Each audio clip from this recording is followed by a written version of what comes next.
Hello, welcome to Code Jogging. In this video, we are going to look at Modal Navigation Drawer in Compose UI. In our previous videos, we looked at the use of top up bar with scaffold and then bottom navigation and scaffold, which we were able to use the bottom navigation to provide menu at the bottom of our screen, and then also the top up bar handles the heading or the header. In this video, we are going to look at a point where we want to show extra menu in our app. When the user clicks on the menu button, then there will be a sliding showing the sidebar menu in our app. We can achieve that using the Modal Navigation Drawer. So without wasting much time, let's get started. Now, for us to work on the modal navigation, then we have to create a custom function here. That's a custom modal navigation drawer. Okay, so let me move this one down. Now what we are going to do is we are now going to declare the drawer state. Okay, the drawer state equal remember drawable state, and the initial value will be closed. So let's import. Okay, so now what we've done here is we are telling the app that anytime you launch the app first, we should close the sidebar or the drawer. Okay, so that we will have to wait for the user to perform an on-click function before we can show the sidebar. Okay, so now the next step we are going to look at it is the next step we are going to look at it is the item. So var menu item, and we are not going to use any extra thing. We are going to stick to the pair. So here will be the icons, and here will be let's say contacts. Okay, to contacts, and then let's here. So the next step will be icons dot default dot, let's say history.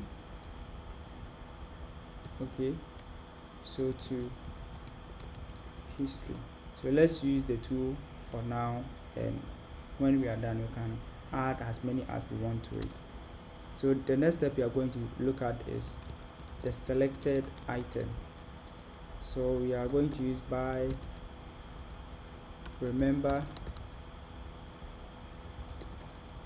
mutable states.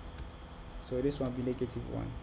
The reason why we are using -1 is we don't want the menu to be automatically selected or to have a selected menu in our sidebar, because we've already provided the bottom navigation here.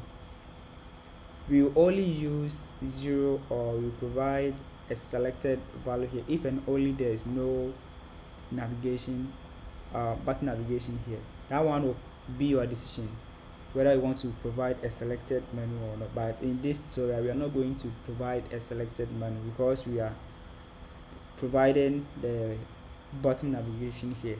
So now we are now going to call the skeletal UI for the modal navigation drawer.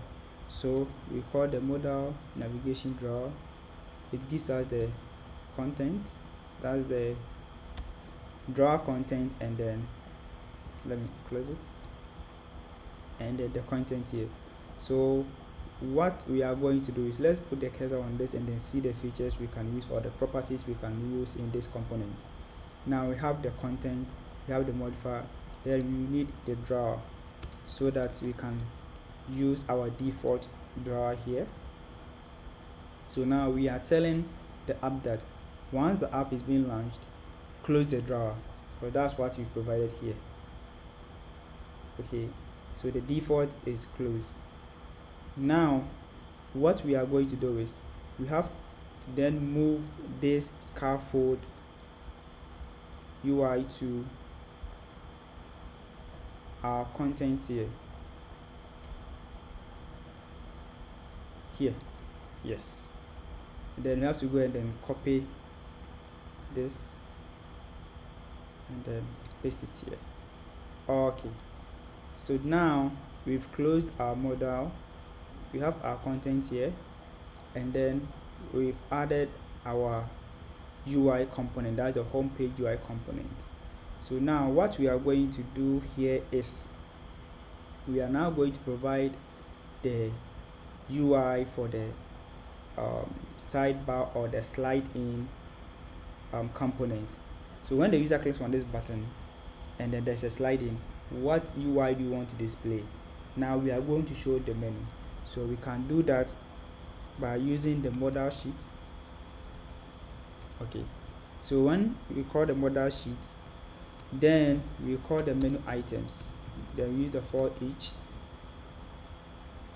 So we change this one to data, and then we provide our navigation drawer item. Okay, so this is where we will call the selected. So the selected, we want the menu to be selected if the selected value is equals to the index. Okay, and now we are going to provide a label. Here we are having two fields here, that's the icon and then a string. So it means that we have to call a row, that's the one of the layout group. So field, and then we will call the icon.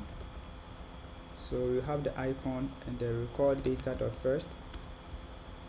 Then we set this one to, we can then set this one to second because it's a string. Yes. Then we provide a space between the icon and then the label. So modifier dot width, then we can have 15.dp. so let's import the dp. Let's import the dp, then we add our text to it. So then data dot second. Okay, so now this is what we've done. We've now displayed the menu as a label here. Okay, so let's put the cursor on it. Okay, yes, so let's run our code and I'll show you something. Instead of using the label, you can then use a different approach. So let's run our code. Okay, we are not calling our main function, so let's call it here. Okay,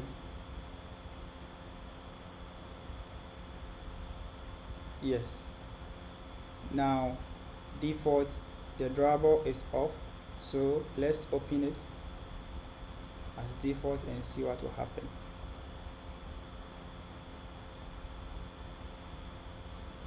Yes, now you can see that we have our UI like this.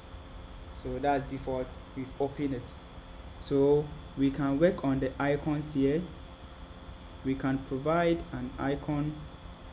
Let's move it to the icon parameter here and then see the output, so that we can have this.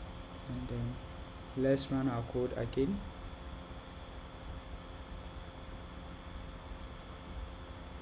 Yes, so now we have the contact and then we have the history. Now the next step is to handle the on click so that it will become selected. So the selected item equal index. So we change the selected item to var. That's what we've done, var. Then let's run our code again. And then let's click on the contact. Yes, now the contact is selected. Let's click on the history. Now the history is selected. When you click outside, it closes. So now what we are going to look at it is making this one a toggle. When the user click on it, then the sliding will come. When the user click outside, then the sliding will close. So now what we are going to do is we have to call a remember scope. So var scope equals remember carrot. Okay, so we are now calling the remember carotene scope. We will discuss about this carotene scope in one of our videos ahead, of subsequent videos that we'll be doing. And let me say something small about it. That's when we are dealing with a suspended function. Okay, so now let's go to our top up bar. Okay, so now we are going to make our top up bar a callback function here with no parameter. Then we go to action. When this icon is clicked, then we want to call this. So let's go back and then make this one a callback. Then we can call the scope dot launch. Then our drawable state dot open. Okay, so with this one, if the user click on this icon here, then the sliding is supposed to work. So let's go and then change the default to close.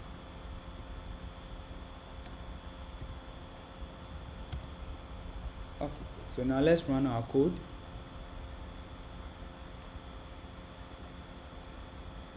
Okay, so let's click on it and see what happens. Let's see what happens. State dot open.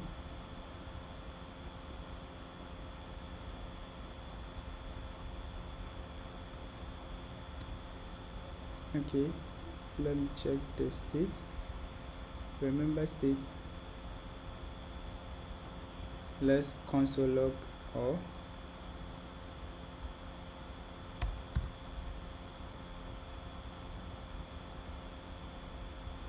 Yeah, open.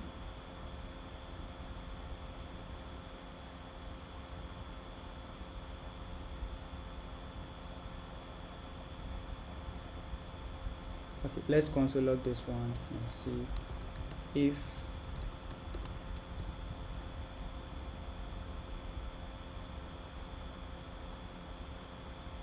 okay, so let's make clicked here.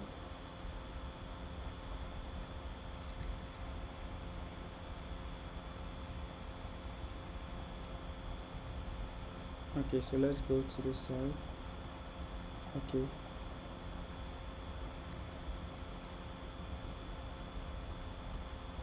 okay, so our callback function is not working.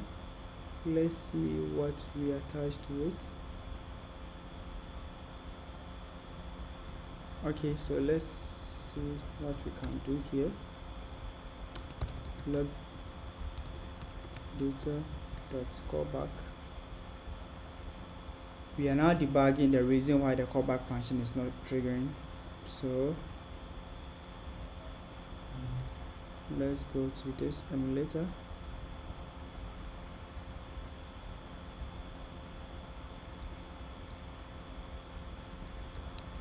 Okay, so let's click on it. Okay, okay, so the button is not working. Then we can achieve it. Let's stick to the icons and then see what will happen. Okay, so the icon, and then let's add a modifier to it. So clickable. Okay, so let's call the callback.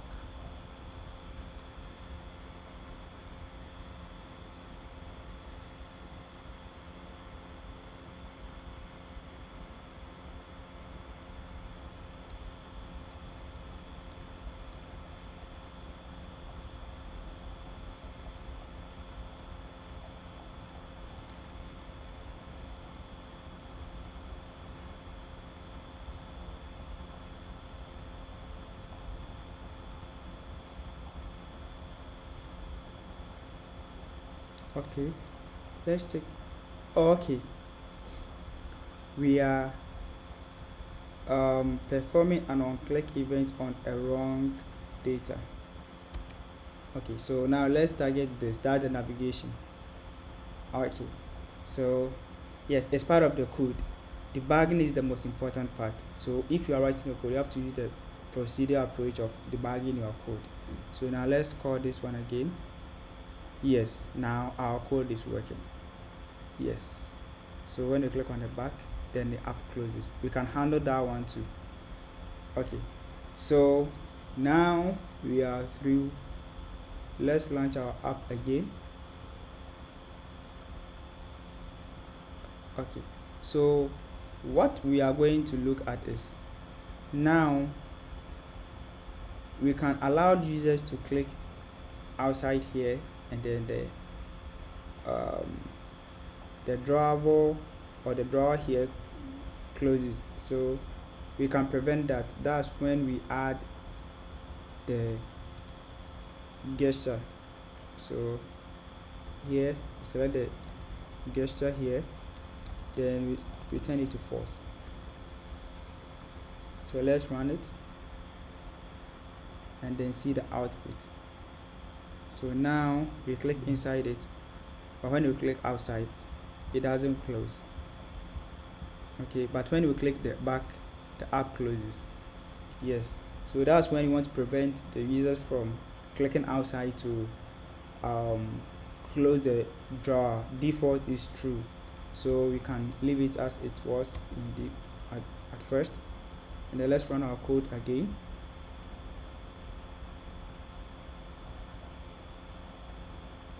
Let's run it again. Okay, so now we're able to use the Modal Navigation Drawer to provide extra menu in our app, and this is where we end in our Modal Drawer navigation. In case you have any questions, you can leave it at the comment section and we'll respond to it. And in case you have suggestions that can help us to improve this channel to make it better for beginners in coding, you're always welcome. You can leave us a mail by using the channel email address, and we'll respond to you once we receive it as soon as possible. Thank you for watching this video. See you in our next video. Bye bye.